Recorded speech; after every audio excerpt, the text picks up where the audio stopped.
All right, good evening, everyone, and welcome to Navigating Sensitive Content. A small caveat, one of the curators of the exhibition was supposed to be here to do the introductions.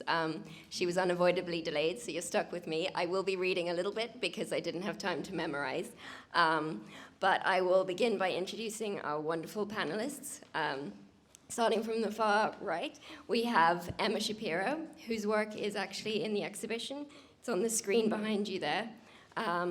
She is American originally, and an artist and activist who's now based in Spain. She obviously, as you might guess from her inclusion in this exhibition, she has faced censorship that has negatively impacted the sharing of her practice, particularly on social media, on platforms including Facebook and Instagram. This experience has led her to become an advocate for artists facing censorship, and you may come across some of her writings in publications including The Art newspaper and Hyperallergic. And she's also become an activist for body equality. She has recently been given a new title as Editor-at-Large of the Don't Delete Art campaign, which provides advocacy and support for artists who have been censored on social media. On your way out, you'll notice there are some stickers, like Emma is wearing, that you're welcome to pick up and follow them on social media or look at their website where they feature work by artists who have faced censorship. Then in the middle, we've got Gareth Harris, who is chief contributing editor at The Art newspaper and was previously deputy editor from 2005 to 2009. He's written numerous articles for the Financial Times on visual arts and the art market, and a lengthy list of publications, including New York Times, The Times, Apollo Magazine, and Frieze. He and Farah Nayeri, who I'll come to in a moment, have both published books on the subject of censorship in the arts. You can purchase them from the table in the corner after the talk, and then they will very kindly sign copies for you. I had the pleasure of reading both their books on a very long train journey recently, and they both provide a really fascinating kind of tour through the many issues at stake beyond the world of social media into politics and feminism and religion and many interesting areas. So, last but not least, Farah Nayeri. She's the author of Takedown, Art and Power in the Digital Age, which she has here and you can buy later, which is an analysis of art and censorship through a contemporary lens. She's an arts and culture writer for the New York Times, and she also hosts the podcast CultureBlast. She's originally from Iran, but lucky for us, she lives and works in London. She began her journalism career in Paris as a reporter for Time magazine and a contributor to the Wall Street Journal. Later, she was a correspondent for Bloomberg in Paris, Rome, and London, so well-traveled, covering politics and economics, followed by culture. She's a public speaker and a panel moderator, and regularly chairs conferences for the New York Times and institutions in Europe. Fun fact, she's a classically trained pianist and a devotee of flamenco dance. I didn't ask the rest of you for fun facts, but maybe you can get into that later. Anyway, I will stop talking and hand over to you. Thank you. Hi, it's so wonderful to see you all here for this very interesting, I'm sure, panel. First thing, I would like to ask you all to silence your phones or turn them off, if you would. Thank you so much. So, to begin with, I would like to ask if anybody here has experienced any form of art censorship or seen it firsthand. You can raise your hands. Mm-hmm. Yep, and have you had any images removed from social media? Who's had any images removed from social media? Yeah, okay. Yeah, this is an issue that clearly needs to be revealed in an exhibition just such as this, and a conversation that needs to be ongoing from here on out. So I'm so grateful to have Farah Nayeri and Gareth Harris here to discuss their amazing books. There appears to be no doubt, of course, that art censorship is on the rise globally and is threatening artists in new ways across the world. One of these ways in particular is social media censorship, and the issue that sparked the idea for this particular exhibition, Sensitive Content, with the artist Helen Beard that's represented by this gallery. And for many artists, There is a sense of a rising moralism in relation to the body and how it is interpreted. Social media is where this has played out most clearly, accusing artists who use the body of sexual solicitation and rooting nudity to sexual activity. This rise of moralism is not the dictation of social media companies alone. There are laws that have caused and bolstered these events, but they have done very little to correct it, and meanwhile left artists in the dust. Farah, your book covers histories of politicians and governments imposing or attempting to impose moralistic standards on art and exhibitions. For example, the 1989 Mapplethorpe exhibition and the NEA 4. Present in this exhibition is Renee Cox's Yo Mama's Last Supper, which is right there behind you back there, which in 2001 offended the then New York City Mayor Rudy Giuliani so much that he called for the creation of a decency panel. In circumstances like these, the art world spoke out against evident censorship, which you wrote about in your book. So why is it that art world institutions and galleries have largely remained silent in the face of art censorship on social media? Has this remained the same or differed from how the art world has responded in the past? I think, thank you very much, Emma. I think that the reason possibly has to do with the fact that in the case of Robert Mapplethorpe or Rudy Giuliani, objecting to Chrysophiles' depiction of the Virgin Mary or objecting to this work, these were works that were put by human beings, identifiable human beings, receiving taxpayer money in institutions and museums. And the whole brouhaha that we had about Mapplethorpe, about Andres Serrano's Piss Christ, about Chrysophiles' Virgin Mary work with the elephant dung, is that taxpayer money was going to institutions that were putting on shows that were showing these people. So that really was how Giuliani came in, okay? Nowadays, taxpayer, like the NEA and tax funds towards museums and exhibitions of contemporary art have dwindled. Of course, tax money has dwindled in cultural funding throughout the world, and in America, quite a bit. So I guess one sees less of this, senator or, mayor or whatever interventions because of that. And when it comes to Instagram, the reason why I didn't include social media in my book, and Gareth did in his, is that my book is all about, first of all, it's about the Western Hemisphere, and it's about how human beings have evolved towards art. How art used to be censored from the top down. You had popes and kings and princes and those kinds of people saying, this is banned, this is, you're excommunicated, you can't show this, etc. And how now it's ordinary folks, people like you and me, who go on social media, who start hashtags, who object, and who, question.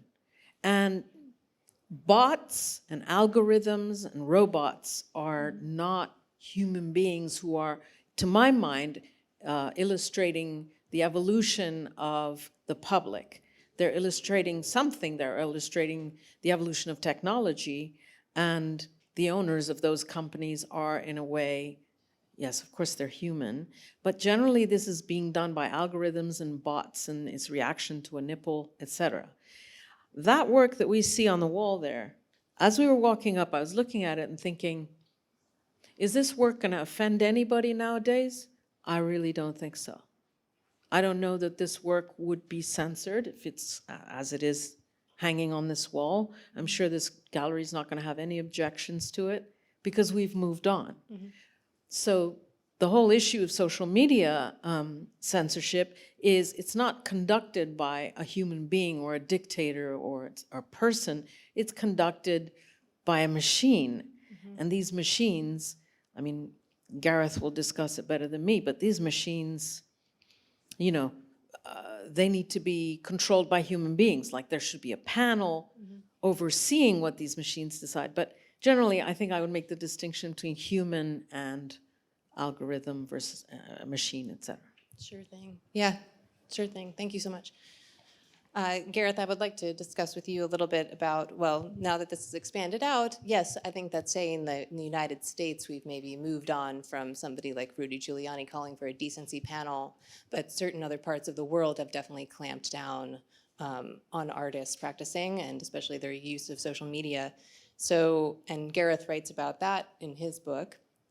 And so I'd like to quote the director of PEN America's Artists at Risk Connection, which is a coalition member of the Don't Delete Art campaign. And the Artists at Risk Connection supports artists facing suppression and threats around the world, including Pussy Riot that's over there on that wall. They've worked with them in the past. And director Julie Thribo has drawn a direct line between online harassment, online censorship, and real-world danger.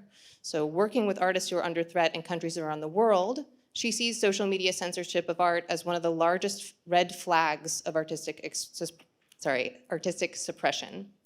She has said, undoubtedly, censorship online has implications far beyond the digital realm. Whether in Ukraine, Cuba, Myanmar, or other countries, artists are under digital siege for their artwork and activism. Censorious acts reflect not only an erasure of individual stories, but also induce various forms of political, social, and economic precarity. Digital censorship can be the catalyst or complement to forms of real-life repression, marginalization, and abuse inflicted upon artists for the simple act of creative expression. So, Gareth, given this very real threat to freedom of expression, why does it feel that the art community is generally uninterested in the implications of art censorship online? Is that just a feeling, or is that a reality? I think that's a reality. Excuse the backdrop, by the way. Please look at me, not the blood. I suppose the reality is the art community is uninterested because they're not the parties affected as such. So I think artists whose livelihoods are jeopardized by social media censorship are feeling the pain. Instagram censorship, to name one social media platform, is preventing some artists from showing the bulk of their work. And to a degree, it's punishing them and their followers. And so many people are unaware of this. It's an aspect of the art world that I don't think we do discuss in much depth, which is something you wanted to highlight tonight. But I suppose your question asks if the kind of level of suppression matches those living under totalitarian regimes, and that's tough. I spoke to artists living in Cuba and Hong Kong who have been forced into exile. These people are at risk of being jailed. So that is a terrifying prospect, obviously, and that is the ultimate red flag. But it's the absurdity of being banned on social media that still makes me angry and perplexed. I think I say in the book, in 2022, it seems forever absurd that social media cannot make the right call about bodies shown in art and activist contexts. But I think you wrote earlier on this year, Emma, that the anxiety of censorship is a looming presence on social media, and one that continues to grow. While institutions profess to support marginalized artists, where are their powerful voices on the growing impact of social media censorship? Is it just as artists fear that the potential risks are keeping them silent? I think it is, actually. I think people don't really want to comment on social media censorship at all. Mm-hmm. Yeah, I think, the suppression, the potential suppression, whether it's through a government or through Meta, keeps people silent, right? And it takes a lot of bravery to speak out, because the risk of the backlash of your account being taken away and therefore your means for income is very serious and real. Well, I think that came across so strongly when I was doing the research for the book, in the sense that so many artists depend on social media for income. Mm-hmm. It's a commercial platform. They need it to survive, some of them. And if that exposure is shut down, a lot of them can't actually make a livelihood. So I think it becomes very difficult in that sense as well. But I'm not trying to say people who are going to jail in Cuba and China and Hong Kong were operating on a similar level as those barred on social media. There are different parameters, obviously. Mm-hmm. But I do think it's an issue the art world needs to be more conscious of, because it is affecting many artists. It's closing them down, And we'll see, I mean, the research I did for the book showed that the appeals process is particularly arduous as well. And that's a real issue in the sense that you can't always get to speak to a human being at these social media platforms. So in terms of people trying to break through and get an answer from the social media companies, that's an issue as well. Yeah, certainly it is. I do want to mention that the Artists at Risk Connection has a few funds on right now for artists who are being pushed out of Ukraine to help support them as well. You also, in your book, quote Free Muse on various occasions, which is also an international organization fighting for artistic rights. And there seems to be a gap between the artists who are facing censorship in various forms and the resources available to them, which is something that we could do better about sharing.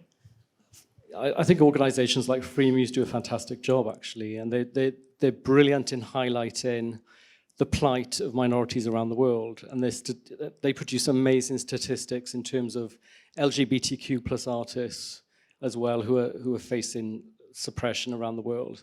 Another good organization is the National Coalition Against Censorship. Yes. I know you're involved with quite a few of these. Yes. And your Don't Delete Art, did you mention that at the beginning? Yeah, it was mentioned during my introduction. But also the Don't Delete Art campaign as well. Yeah, I mean, in the book I discussed Don't Delete Art in quite some detail. Yes. The fact that artists who are banned online can use the resources provided by Don't Delete Art. Yes. And with Savannah Spirit and Spencer Tunick, your co-colleagues. Exactly.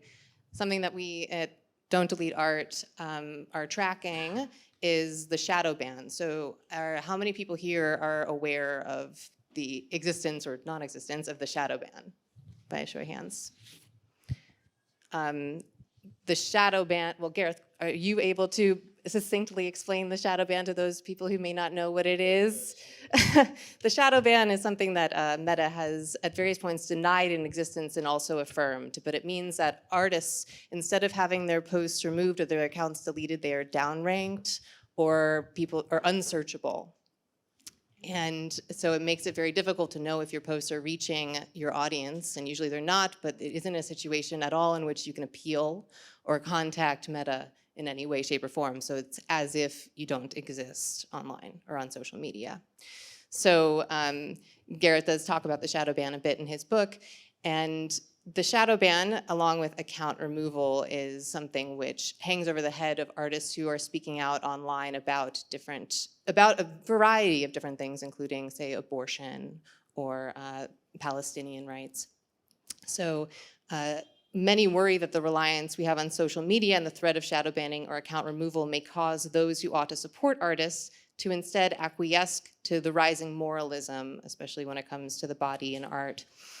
Farah's book discusses the power of social media campaigns and accounts that call for change in art world institutions. You talk about cancel culture quite a bit in your book, and different Instagram accounts that have been the catalyst for change within artistic institutions, for better or worse.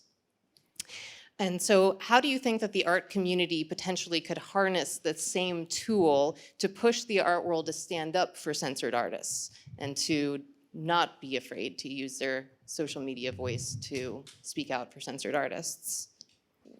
Basically, your question was, how can artists use these sort of hashtags or et cetera or institutions to unban artists, et cetera? Is that what you're saying? Yeah, to call for bravery online. Yeah, because, I mean, I don't know, I mean, if you guys go on Instagram, there's something called #CancelArtGalleries, and there's another one called Something the Museum. Do you know that one, Gareth? Something the Museum, and they basically denounce anonymously mistreatment, ill treatment, and horrible stuff, kind of horrible, that happens in galleries.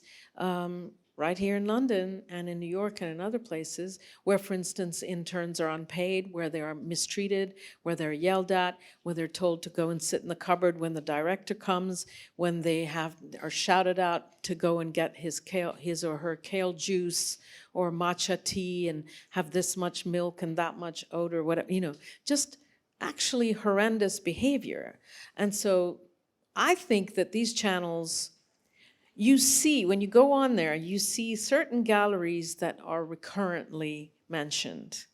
So, okay, it's true that somebody might gratuitously make some kind of accusation, but on the other hand, you think something must be wrong in that gallery if their name keeps coming up, or the name of that person. So in a way, it is kind of a place where people can vent, people with no power because they're interns or, young gallerinas, or, people who don't have the power.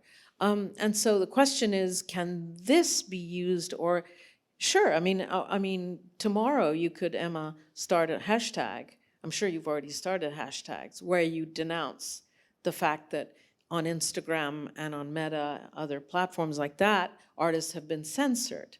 I don't know how far that's going to go because you're using their own platforms to denounce them.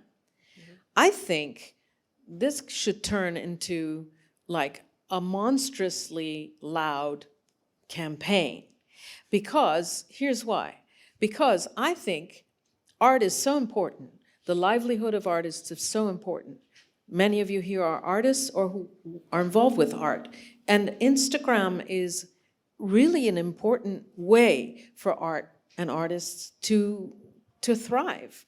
Artists live by Instagram. During the lockdown, you all know about those initiatives where artists were selling their art. They were locked up at home. They were selling it for 200 quid or buying 200 quid from another artist. I mean, there were all kinds of initiatives that allowed people basically to survive. Art is important, culture is important, and we can't have these Instagram and whatnot saying, well, it's our algorithm and that's just the way it is. The algorithm sees a nipple and that's just the way it is. I think it's time, because the problem has become so important, for these companies to set up panels, proper committees, panels with people like Gareth on them, who would say, okay, look at an artwork, decide whether it really is offensive, whether this nipple or that nipple is going to really offend people, or can we kind of have a halfway, just really act as a moderation panel. I think we have moderators for comment pages. I write for a newspaper. If you put a comment in, it's not going to run immediately. It's going to go through moderators. Mm-hmm. And Facebook has moderators, and Instagram. Why can't we have moderators for art content? I think that I've been thinking a lot lately about how, Meta has created their oversight board, and that acts as a somewhat of a Supreme Court. And now, if you have a post taken down, you might get the option to appeal to the oversight board, in which you write out your grievance and why they should see your case. But there's a huge gap between that automated takedown and then having and submitting this application to the Supreme Court. Like in normal circumstances, there are smaller courts along the way that actually handle these situations. So if the Instagram Supreme Court, the oversight board, only reads about 5 different cases every quarter, how many are they really going to even take any kind of look at whatsoever? There does need to be way more. Well, they're all independent adjudicators, but I think they're pretty anonymous, aren't they? There is a list. Oh, is there? Okay. Yeah. 5 cases a quarter. Exactly. So, there's still a lot more that can be done, certainly. I would like to talk about the nipple a little bit. You brought it up already. This is becoming more and more clear. I'm seeing it spoken about way more openly. In fact, in the promotional video for this specific exhibition, one of the curators does mention the Free the Nipple campaign. And I think it's inextricable from what is happening with art censorship online. While the Free the Nipple campaign is about body equality, and it is a campaign that more or less began on social media or was really amped up through social media and really pushed on by the fact that social media companies' stances on nipples or female-presenting nipples have barely budged over the years, despite the outcry. It is definitely very linked to art. And so if I wrote here that the specific exclusion of the female nipple versus the male nipple means that the female presenting body is twice as likely to be censored as a male presenting body. That's something that Gareth mentions in his book in reference to me as well. But so because of the spaces, both online and offline, barring the exposure of the female nipple, how does art censorship of the female presenting body perpetuate the imbalance of gender representation in the art world? I mean, if you think about it, female artists who are trying to reclaim the male gaze through their own bodies are going to be unable to share their imagery and therefore change the status quo of how women's bodies are viewed in the art world and beyond. This is a real mire that we're in here. So I guess I would like to pass it to you, Gareth. I'd like to hear from you both about it. Yeah. I think the main thing to say here is how long the Free the Nipple battle has been going on, which is probably 2018, 2019, I think. Earlier probably. 2013. When Mikkel Hebron started. It was started by Lena Esko and her movie, but Mikkel Hebron, who is included in the show as well, she created the male nipple pasty that was a reaction that was specifically related to social media. But I mean, you're the real expert here, Emma. If you look at the basic data and facts, I suppose female presenting artists are facing an uphill battle because of that decision. It's even leading to some female presenting creatives to adapt their practice, like the artist Savannah Spirit. She's based in New York. She says her process changed significantly once I was being deleted off Instagram, and she's kind of strategically incorporated shadows in an attempt to trick the censors, which I think is pretty shocking. And she embarked on a kind of body of work she would not have begun without the need to avoid censorship. So that's another consequence. But I mean, there are exceptions, of course. I find it comical that Pedro Almodovar's film, there was a publicity shot of a lactating nipple for, I think it's called Parallel Mothers, which came out earlier this year. Yeah, Parallel Mothers. That was approved, or that managed to get through Instagram censors. I don't know if that's because of the name, but that was pretty shocking as well, that that got the green light, I think. After first, it was taken down first, and then Meta actually issued an apology to Pedro Almodovar for removing it, and they cited in their reposting of it that there was clear artistic context for that. That's why it was then allowed to pass. But that's double standard. Exactly. She was lactating, though. That's the... Well, they didn't even cite that in it, actually, which is the strangest thing, because they do allow now for lactating nipples, supposedly, but that is not what Meta cited when they decided to put it up. What they cited was clear artistic context. Lactating nipples are okay now. Lactating nipples are okay. They've been okay for some years now, but... So I think you're right to highlight that it is a real problem for female presenting creatives, and the situation, again, is not changing. I mean, men or male presenting artists are being banned as well, of course. You know, yes, of course. I cite a Spanish artist called Bernardo Torrens. He says his photorealistic paintings are often banned. But I have to say the women artists, the female presenting artists I spoke to for the book seem to face more problems, I think, on the social media front. If that's a consequence of Free the Nipple, I'm not 100% sure, possibly. It certainly makes life more difficult for them, you know, to present nudes. And the basic crux of the matter is, and you can perhaps correct me on this, you are not allowed to show photographic nudes on Instagram and Facebook. That seems to be the hard and fast rule. Paintings are allowed, but you have to be careful with what you show. But it does change. So, I mean, do you know what the latest is? The latest hasn't changed in quite some time now, which is their line that says that photographs of sculpture and painting nudity in sculpture and painting is okay. They say okay. And it's a very weird statement and a vague one, and they don't truly address photographic nudes. They still haven't. But that is certainly, this particular issue seems to be especially hitting photographers for that particular reason.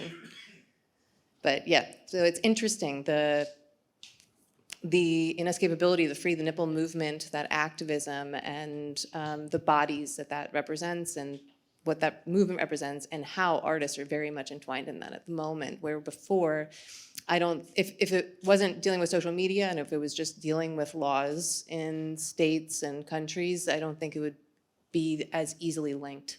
What do you think about this, Farah?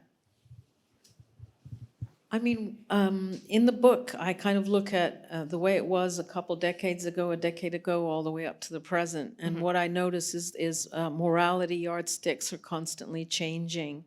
At one point, I kind of noticed that, let's say, porn, right, pornography.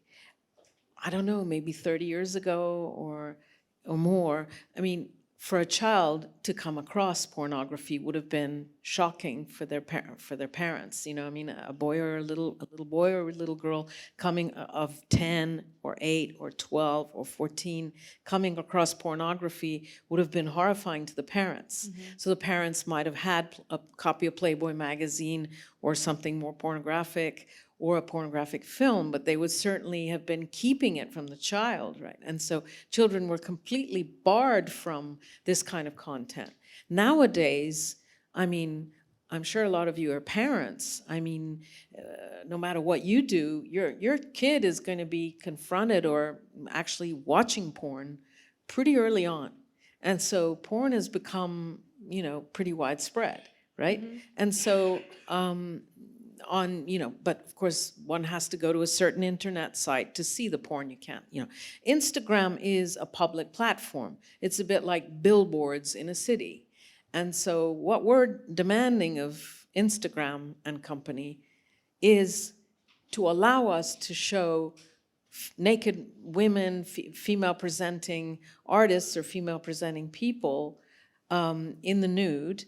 And, children can see this and people from all, and so, I mean, the argument is, were they consenting when these images were taken? There are all kinds of arguments, but what I'm saying is we do need to realize that, nudity, human nudity, does lead to arousal, does lead to all of that, and that these are public platforms. So we have to realize that we've actually come a long way. I mean, I know that it feels like censorship, and I can see that, and I can understand that a woman who, presents herself and her body in her artwork is being censored, and that is, in a way, unfair. But when we think of where we were before, have we not come a certain distance? Well, certainly, I would believe that we've come a certain distance. What do you have to say about that, Gareth? How it's changed. I don't want to bash social media companies too much. I mean, picking up on Farah's point that obviously nudity is still an issue. That's the main defense from the social media companies, which I think most human beings can accept. They, a source close to Meta said to me that as a global platform, it has to be aware of the fact that different people and communities around the world have different sensitivities to nudity. So, I mean, that seems an obvious thing to say, but that's obviously what they want to enforce. And the point is they don't want to potentially upset some people with a post they think may be sexually suggestive, but that doesn't defend them, or doesn't. You can't sort of then look at how artists are being barred on social media and weigh up the two. I don't think there seems to be a huge dichotomy in the middle, because those artists are still being banned, and if we are going to look at freedom of expression on the virtual platforms, I don't see how they can continue in this way, actually. But I do get your point. It's a very public platform. It's probably the most free platform in the world. The internet has changed everything. But I mean, do you think Meta are being too prurient? No. Go for it. Just a little parenthesis. My country, original country of birth is Iran. And I'm sure you've all read the news. Yeah. But in Iran, not only is a woman not allowed to walk around with her head uncovered, meaning the way I'm sitting here in front of you, or the way Emma is, or all of you here, that's banned. We need to wear a head cover, and we need to, etc. But this woman who uncovered her hair was beaten up, and she's just died. So, the notion of nudity on Instagram, imagine in a country like that. I mean, so there's a spectrum of what's allowed and what's not allowed. And unfortunately, the government that runs my country is on the extreme of the spectrum, like a woman's hair is not supposed to be shown. So these platforms are also international, and as you were saying, Gareth, I mean, the whole notion of nudity, it really differs. Like here, we can have this work perfectly, you know, which looks like a Last Supper-like work over there, and it won't be a problem. It doesn't bother any of us. We wander in, we wander out, and we don't blink an eye. Something like that, if you even show a snippet of it in Iran, I mean, imagine the kind of backlash. So anyway, that was just a parenthesis also, just, yeah, to mention this death. Yeah.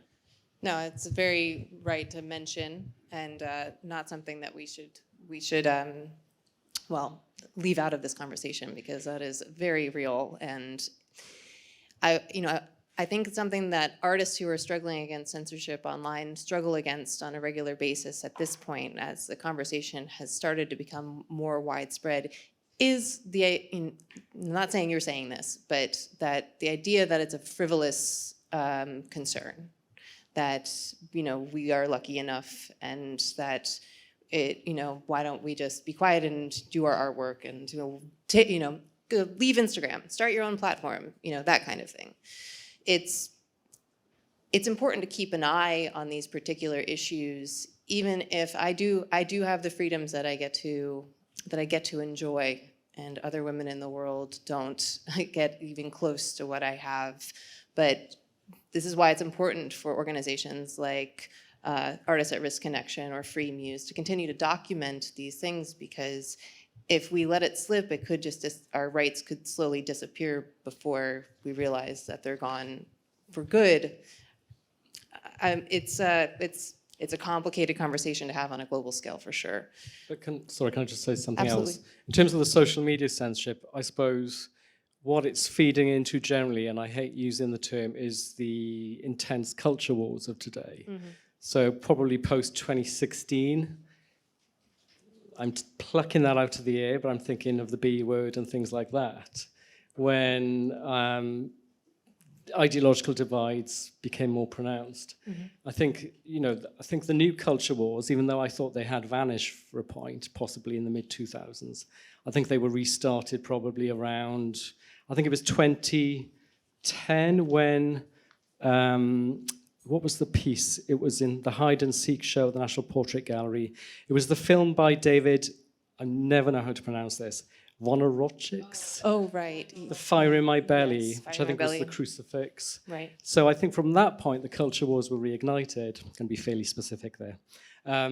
So I think I see Farah's point about national sensitivities, but I do think we are in the middle now of a intense culture war, which is quite binary, and the social media platforms, perhaps they're a casualty of that, or the censorship of the artists could be a casualty of today's culture wars. I'm not so sure. But I think they certainly are. With the rise of the morality online, it comes directly from laws that are being passed in countries, including the United States, which is what Instagram is especially held to, that are fighting sex trafficking and child sex abuse imagery online, but in a method that is not actually functional and not actually tracing down those harmful images and harmful practices, but instead sweeping up all bodies that might be perceived as overtly sexual. So that is part of the culture war thing. It's for votes, unfortunately. But I think you make a very good point about that. I do want to mention that, in keeping an eye on these statistics, along with Free the Nipple and artists who are being censored on social media for their bodies and showing bodies, that all marginalized bodies are being targeted on social media at a regular rate. Salty, they're in their 2021 survey, they found a substantial evidence of censorship for marginalized groups, including transgenders, non-binary, LGBTQIA, BIPOC, disabled, as well as sex workers and sex educators. And more, the plight of artists online who are being targeted for censorship, especially under sexual solicitation and nudity and sexual activity. They're in the same fight as these other bodies that are being censored on social media, especially sex workers, sex rights advocates, etc. Which is an interesting thing because the art world historically has relied on those bodies for art purposes. The question I have for you are, what are the implications of social media censorship of marginalized bodies and work, including artwork, but beyond? I mean, I think democracy is a very precious thing, and we have to fight for it even right here, even in the West, even in the United States of America, even in the United Kingdom. And democracy is something that is hard won. And I just told you the country that I come from. And unfortunately, democracy is a long way off from, but let's set that to one side. And so democracy means that if there is a means of expression, if there's a platform to express oneself, and that platform has turned out to be, let's say, Instagram for artists and for visuals and for imagery, then it is absolutely unfair on a fundamental level. It's unfair that a sex worker or a person who sexualizes their art or a person who wants to express their gender cannot use this medium that is open to other artists who don't use these media and who don't, have these professions, etc. That there's a fundamental injustice there. The clash is that this is not, again, this is not some website or a portal that you go to and then has a lock and a key and a password that you have to go looking for. This is a platform that everybody's on. Like everyone on the planet is on this thing. So how do we reconcile the two? The democracy on the one hand and the openness and freedom of expression with the right to show nipples, genitalia, contorted bodies, all of that. And again, I think this is such a big issue for art and visuals and visual art that the social media platforms have to do a lot better than these adjudicators who look at 5 cases a quarter. Right. Because we're talking, thousands and tens of thousands of cases a day. Mm-hmm. So the way, I don't know, but Facebook, as we know, they got called out for not looking at the kind of content that went on before the Trump election and the Brexit, et cetera. They were majorly called out. Right. And so now they've hired moderators. They've hired tons and tons and tons and tons of moderators who go through and who look at every Facebook post, and if something is untoward, they cut it out. But it's a human being doing that, as well as algorithms. So my argument here would be we need the same thing to, take place, maybe on not that huge a scale, but on a much larger scale, to adjudicate and to consider, this, what we see behind us here, for instance, that probably would be able to run on Instagram, the video that's running behind Gareth's head. But that work there, it wouldn't. Okay. Do you mind explaining to us why? Why? Oh, because it's blood. Okay. Did they cite it? Like, did they cite what it was that it violated? Do you remember? So just from attending this exhibition and filming it, or when did you post about this? About like 2 months ago. 2 months ago. So what's the situation now? So have you been totally taken off Instagram now? You're not? No, you're shadow banned completely. Okay. Right. And how many appeals have you made? Sorry, this is interesting. How many appeals have you made? Like 3. I don't know what to do now, to be honest. Right. Right. You put this on Instagram and then you got It back. wasn't that. It was just basically like paint looking like blood. And they took it down. And they took it down. So, yeah, because it's... And have you had like an email from a human being or not? No. Okay. I have no contact from anyone. Just basically I'm cancelled. And it's not sure what to do now. Because But does that depress you, or are you thinking I'll just carry on regard? How does that make you feel? I am raging. Okay. But I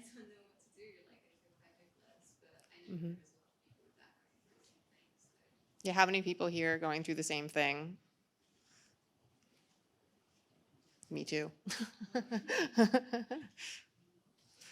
Well, do you have something to add to what Farah was saying before we move on to more talking to the audience more, actually? Which is what we'll do next. No. What did you ask, the sex worker thing? Yes. The only thing I would say is that there's a lot to be said about being allies, I suppose, artists and that kind of sector of society.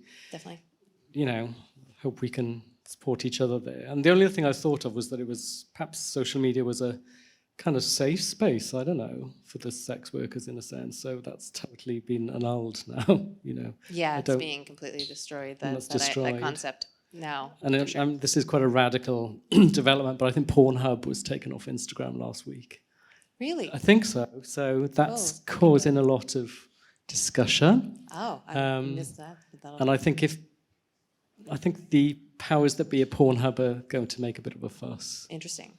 So.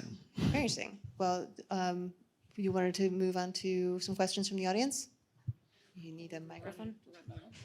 Anyone? We'll pass this one around. Great. Hi. Do you think that if nudity was more or less censored, it would be more, I guess, less sexualized? Good question. I love that question. Who wants to take that? Yes and no. I mean, unfortunately, I'm a reporter, and yes and no is always going to be my answer because we're kind of hardwired to look at both sides. On the one hand, as we can see from what we were discussing, we were mentioning earlier, and that I mentioned in this book, mentalities change, mentalities evolve. Think of what porn represents now. A kid has access to porn when the mother and father are not looking. And, you know, so porn is much less of a big deal than it was 20, 30 years ago because greater exposure to it, because people are seeing it more, because young people are seeing it more, because there are fewer barriers. So on the one hand, again, you know, if you have fewer barriers to nudity on Instagram, I think it might shock people in the beginning, but then they might grow used to it, etc. But, you know, I mean, there is the issue of who sees it, how old they are. You know, this is an open platform. So unless you lock platforms and you have passwords and age checks, which is impossible, I think it, sorry? You can set age, like mine is set at 16 or older. So if you're 16 or younger on the platform, you're not allowed to look at my account and it doesn't show up for you. Oh, okay. But see, people can, you know, use, you know, aliases, and an 8-year-old kid could pretend he's 28. You know what I mean? It's just like there's a lot of stuff happening, fancy. Plus, kids are so good with IT and computers that, you know, they figure stuff out at even age 4 or 5 that I can't understand. So, do you know what I mean? It's just a very, very difficult thing to regulate. And you know, maybe one day we will all be sitting here with no clothes on and nobody will even blink an eye. But we're not there yet. And so though, how do we get from here to there? Or do we even want to get from here to there? I don't really know. It's interesting what you say about the filters. I mean, that seems to be constantly evolving. Whenever you go to the social media platforms, they often come back with a defense that those filters and those restrictions are quite easy to use. Personally, I find it all quite difficult. I don't know what you think. It seems quite hard to navigate through that. Those filters, those restrictions, the reels, well, the explore they used to have, I'm not sure if that's gone now from Instagram.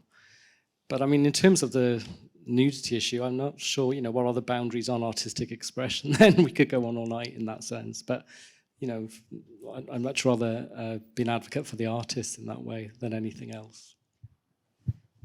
Well, I'll just quickly say that I personally believe that if we were exposed to more nudity, then we would become a bit annulled to the tying it explicitly to sexual activity.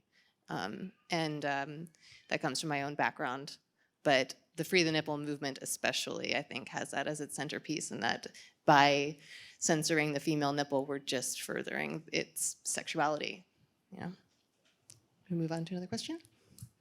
Yeah, I wanted to ask if any of you have any experience about words being banned. So we've got a lecture coming up about a history of UK abortion law, and trying to advertise that has been a complete nightmare.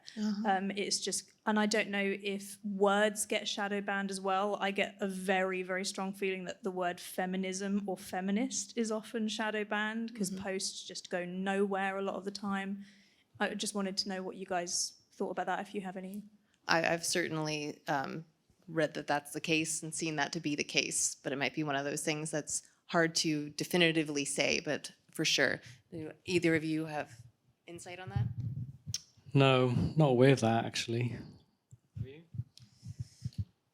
No, but there's certain words that are, racial slurs that are, and the N-word, et cetera, et cetera. Those words, I would presume, they set off alarms, and they probably they should. So, I'm not always sure how the hashtag works. I mean, in the sense, it's coming back to your point. So the word relates to the hashtag. So the hashtag enters into the shadow ban cycle. But I'm not sure. You may know more. Well, certainly hashtags, if you're using hashtags that are canceled. For example, if you search hashtag free the nipple, you're not going to find anything. Nothing at all. No. So there are certainly hashtags that are you're unsearchable and completely shadow banned and blocked. But even just using words like abortion, I've definitely seen that it gets posts taken down or shadow banned for sure. And I believe that Salty as well, in their surveys, they have made lists of how many words are shadow banned as well. So I'm sorry that you're running across that problem. Other questions? She's got the microphone over there. Okay, so I would like to ask, why do we have the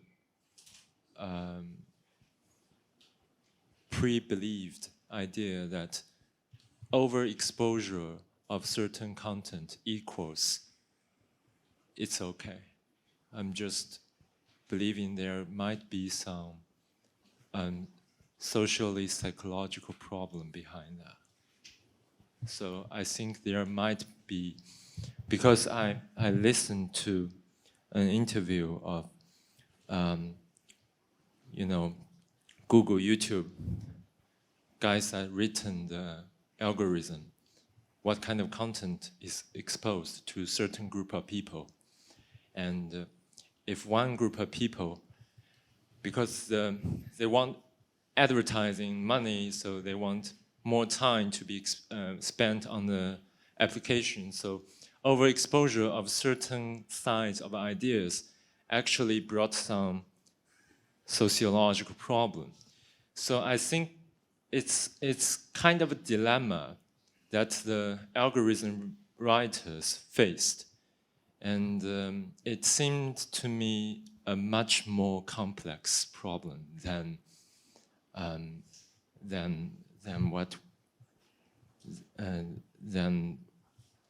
we want the artists to put the food onto the table.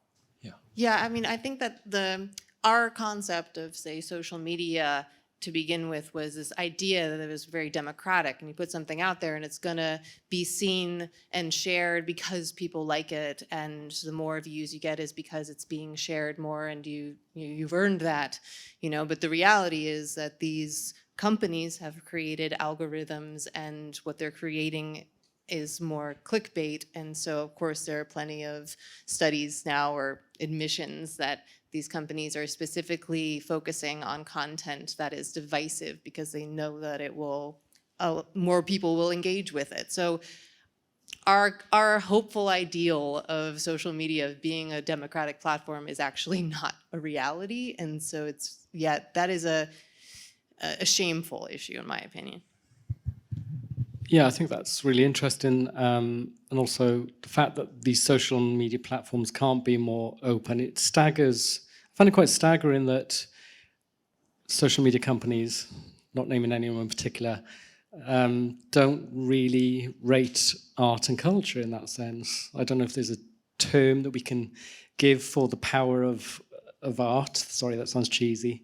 But they don't rate cultural capital. And I'm amazed in this day and age that things have not moved on in terms of the restrictions and the general oppression.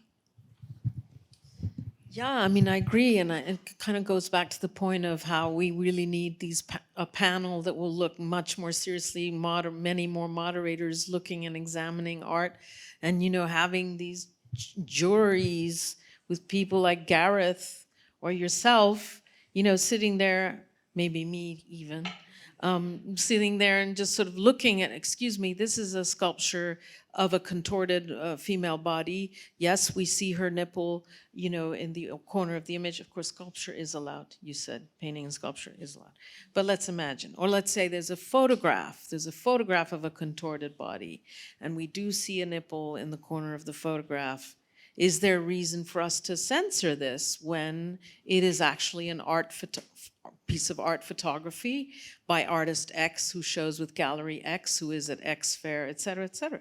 I mean, there are many arguments to be made, and there's arbitration to be done. And I really think that, with your book and, I mean, with your campaign, I mean, that all of us should start saying, to these companies, we really need more closer look at this. And as you say, less dismissive attitude. We need a lot more attention paid to this and a lot more artists included rather than excluded.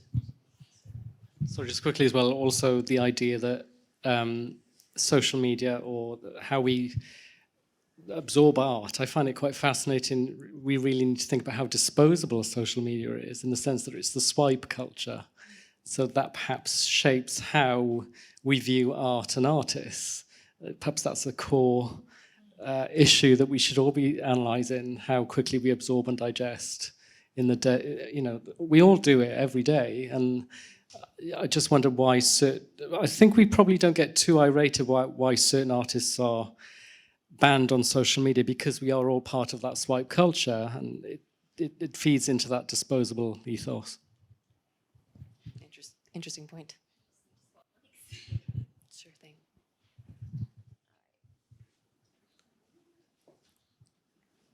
A very interesting talk. Andrew Eborn, Octopus TV. A couple of interesting points picking up on what you were saying beforehand. P.T. Barnum always famously said, if you want to draw a crowd, start a fight.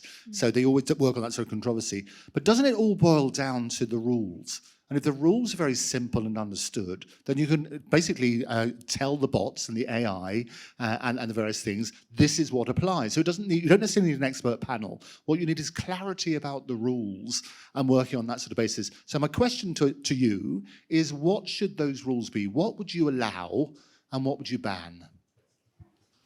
Well, I don't know how I would answer what I would allow or ban personally, but I think that's all well and good to think very simply like that, but the reality is there is so much nuance, when you're dealing with humanity and post-culture, I suppose. There's one newer social media company called Lips, and they have built their community guidelines based on their community, so like based on input from the community. They're not sticking a community guidelines over the whole system. They are getting feedback and creating it based on the people involved in the system, which is more democratic, right? I think if you're going, my opinion is if you're just going to say, if you're gonna have a platform and you decide what goes or not, then you should maybe just look at human rights law. That's my personal opinion. I don't know, it's a tough one, this. I'm not sure. I have seen Lips, you say, and what is interesting about that is that it caters for a specific community. So I don't know if we're going to get to the stage where we need specific filters and restrictions for specific communities in that kind of way, though I'm not sure how Lips always operates. It's difficult. I know that we can't be totally open sometimes with what we want to see. But as I said earlier, there's no boundaries to artistic expression, so I hope within the context of art we could still judge a nude body in all its glory. Not sure. It's so hard. I just don't know how we would put those filters on for a Western audience especially. And it does open up the whole issue of why companies like Facebook are still trying to get into places like China and the Middle East, but that's another ballpark completely. I also find that a very difficult question to answer because, let's say, for instance, the whole issue of the nipple, it's a body part that I guess male and female human beings have, but then the male one is okay and the female one isn't. And so if you get an image, is it a female or, do you know what I mean? It's horrendously difficult. But what you made me think of is that nudity has been one of the absolute essential bases of art, and I talk about it a lot in this book. I talk about how women were objectified, one can say, and their bodies were very much omnipresent, whereas they as artists were completely invisible. They were all over the paintings of old masters. Old masters, all they did was paint nude women, naked women throughout the ages, and these paintings were hanging in the palazzi of the high and mighty, et cetera, et cetera. So somehow the paintings of nudes were accepted and are accepted up until today. As you said, the painting and sculpture of the naked female body is okay, and that's not going to cause a problem. You can show it on Instagram, but somehow the photograph of the body, that's not okay. When is that line going to get blurred? Obviously, it's because the photograph is very realistic, and it might lead to, it's more sexualized. It might lead to, whatever. One of the people in my book, this book came out of an article I wrote about Gauguin, Paul Gauguin, and how is he perceived in the post-Weinstein era, because as many of you know, he lived with 13 and 14-year-old girls on more than one occasion in Tahiti and elsewhere. And one of the people I spoke to, she's a feminist art historian, and she specializes in images of children in art, specifically little girls. And she called him a pedophile. And she raised a question which I thought was very interesting and connects back to our discussion. She said, if these paintings by Gauguin were photographs, we would not be showing them, because they do show naked, pre-adolescent or prepubescent or young adolescent girls. And so I think that brings me back to our discussion of today, which is that photography somehow is still something that shocks, whereas painting and sculpture doesn't. There's just no escaping the fact that those algorithms are completely skewed. They are faceless. They are, I feel that quite strongly. So it's something that's still not being dealt with. But So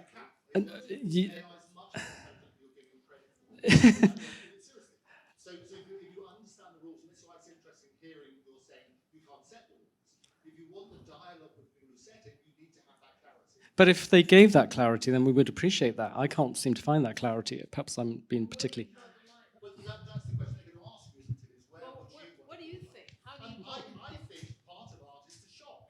So if you don't shock, you're going to lose an element of it. But it depends on the platform where you're doing it. And to your point about getting, you can get filters, age filters, they do for alcohol and so on, so we can't get to those sites. Then so it's the same sort of principle. But you have to start with clarity. So if part of art is to shock, those who want to be shocked and get that sort of side must be able to get to that sort of side. Limiting things without that sort of debate is unrealistic. I'm a lawyer as well, so intellectual democracy, looking at human rights and freedom of expression are all part of it. But we had that last weekend with people holding up banners in the real world saying, "Not my king," for example. And you had that sort of freedom of expression and the right to protest. It's all part of that. But that's why we're in the mess we're in with the social media. That's why we're in the arena of shadow banning. These are all offshoots of the kind of, the maze they've perpetuated. Personally, I feel that. Yeah, I mean, my personal perspective on it is I think that these companies need to become very brave and step into their role that they do have, which is that they are, what's been said is the public square now, or, that we rely on them in ways that companies have never been relied on in the past. So they need to stop making excuses. They're the ones saying that they can't make their algorithms nuanced. They're the ones saying that they can't fix things. You know, it's not us saying that. So if they were to be brave and just make this was an idea proposed by Suzanne Nassel who's the CEO of PEN America. She suggests that if a company like Meta just across the board just decided to implement just human rights law, they just said, okay, fine, if you don't want us in your country, then you're kicking us out, but we're big enough, we're too big to fail. Like you're losing us then, that's it. You know, if they were brave enough to do that, then that might actually make an impact. Sorry, we had one last question here, and then over to book sales and signing. Hi, a lot of good points to pick up on, but I just wanted to say, working with photography and on social media, having been banned, I've always wondered all of these questions, but I think we're missing a very important point. How do we get to change the things that we want to change? And we're forgetting that Meta is really a company and they're making money. So what do you think are the ways that we can use money, which is basically their purpose, to influence them in the ways that we want to influence them? Thanks. I mean, I think that, as we were saying earlier, it's very important to protest louder, more and more loudly, and on a bigger and bigger scale if we want change, as always. Through social media or using other platforms, rather than going on Instagram, going on Twitter, if it's Twitter, going on, you know, wherever, and petitioning and you know, somebody like Emma, you know, her work is very much about that. Emma's written many articles that you can look up. Emma Shapiro online. She's written many articles on hyperallergic, here, there, everywhere, saying Instagram has just banned this, Instagram just banned that. It's really important to have this kind of groundswell of protest and an uproar. And then at one point, then it will become embarrassing for them from a PR standpoint. But you really do need a huge number of people joining these campaigns. It's a bit like, again, I was drawing parallels with the Trump election and the Brexit vote. Facebook got seriously embarrassed because it was shown to have, you know, allowed people operating on its platforms that were manipulating public opinion, manipulating opinion against Hillary Clinton, manipulating opinion against, in the favor of Brexit. And this were, you know, there was Russians operating behind the Russian whatever. You know, all of that became deeply embarrassing for what was then known as Facebook. I mean, I can tell you that because at the New York Times, we have conferences, and, you know, these major social media platforms, they come on, they want to be part of these conferences. They want to interact with media organizations because they want to win us over. So they want to win public opinion over. So I think that the more protest there is against this, the more it will be worth their while to put money in it, because nuance costs money. It costs money to have a nuanced jury deciding, is this artwork okay? What about that one? How about this photograph? Do you think yes, maybe? Bots, they're cheap algorithms. Nipple, female yes, male no. Easy, cheap. The algorithm, you know, eliminates the female nipple and, you know, basically gets in the way of a lot of female artists. So yeah, I think that basically it's not, I'm not an activist, I'm a journalist, but I've just noticed the way things get done. Hashtag Me Too, Black Lives Matter, these were all movements that were started by ordinary folks. And free the nipple, I don't know, that's not, you know, it's up to you guys, but, you know, yeah, I think we need to just a groundswell of demonstration support. I mean, I don't know, Facebook and Instagram and other social media platforms did become activist in the wake of Black Lives Matter and Me Too. As I said earlier, I'm not sure why that didn't transfer to what I call cultural capital, in the sense that artists need to be supported. It's quite interesting. Last week I went on a tour of the Meta offices in King's Cross, which were incredible. 22 works across the whole 7 or 8 floors. I did say to one of the curators, you have all these amazing artists on show, you obviously support them in a big way, but you've got this little platform on the side online that's kind of banning people. So that was not really addressed on the evening. So I guess as companies, they're trying to be supportive on some level. But I don't know how, looking at it in quite a basic way, how you hit somebody in the pocket who has money and wealth like Meta. Not sure how that would work.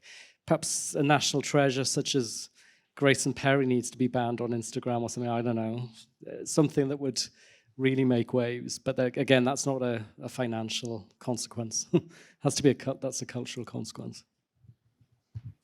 Yeah, I'll just say that I think, yeah, it takes activism, but it takes shaming them, really. I mean, in the past, they've only responded to shame and shame by larger institutions. They're not going to just listen to me alone. They're not just going to listen to you alone. This takes a groundswell of the art world caring. And that's why we're here right now, I think. I do think that if museums said something, I think that's hopefully what we're starting here now. Hopefully we can all take our own activism out into the world with us. But I hope you'll all join me in saying a huge thank you to Emma, Gareth, and Farah.